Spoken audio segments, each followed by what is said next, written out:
Assalamualaikum warahmatullahi wabarakatuh. Perkenalkan, saya Putri Ayu Salsabila dari semester 2C. Di sini saya akan mereview mata kuliah Hukum Pidana pertemuan keempat yang telah disampaikan oleh Profesor Dr. Haja Heni Nur Aini SHMH serta asisten dosen Dr. Muhammad Rendi Arid Hayandi SHMH. Baik, pada bab 2 bagian 2 mengenai jenis-jenis tindak pidana terbagi menjadi dua. Yang pertama menurut KUHP terbagi menjadi dua. Pertama, kejahatan atau misdreavment pada buku 2 pasal 104 sampai 488 KUHP. 2. Pelanggaran atau overtrading pada buku 3 pasal 489 sampai 569 KUHP. Juga ada perbedaan kejahatan dan pelanggaran menurut MVT didasarkan pada penilaian kuantitatif, yaitu kejahatan sanksinya lebih berat dibandingkan dengan sanksi pelanggaran. Selain itu juga didasarkan pada kualitatif, bahwa kejahatan atau delik hukum atau rechdelik atau malaparse. Kemudian pelanggaran atau delik UU atau wetsdelik atau malaquia prohibiota. Kemudian yang kedua, menurut doktrin, ada delik formil, yaitu melarang untuk melakukan suatu perbuatan, contohnya pencurian. Kemudian delik material, yaitu akibat yang muncul karena perbuatan, contohnya pembunuhan. Ada delik komisionis, atau pelanggaran terhadap perbuatan yang dilarang, contohnya penggelapan. Ada juga delik omisionis, delik komisionis per omissionem commissa, delik dolus dan delik culpa, delik tunggal dan delik berganda, delik aduan dan bukan delik aduan, delik politik dan delik umum, serta delik khusus dan delik umum. Selanjutnya, pada bab 3, bagian pertama, yaitu mengenai pembaharuan hukum pidana di Indonesia.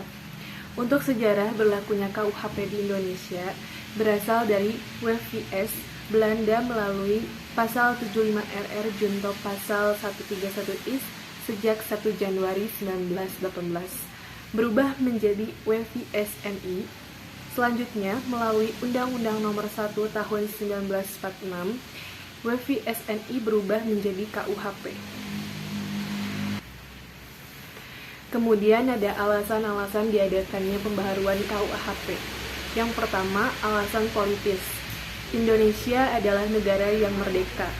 Oleh karena itu, sewajarnya kalau memiliki KUHP yang sifatnya nasional, yang merupakan hasil ciptaan bangsa Indonesia sendiri. 2.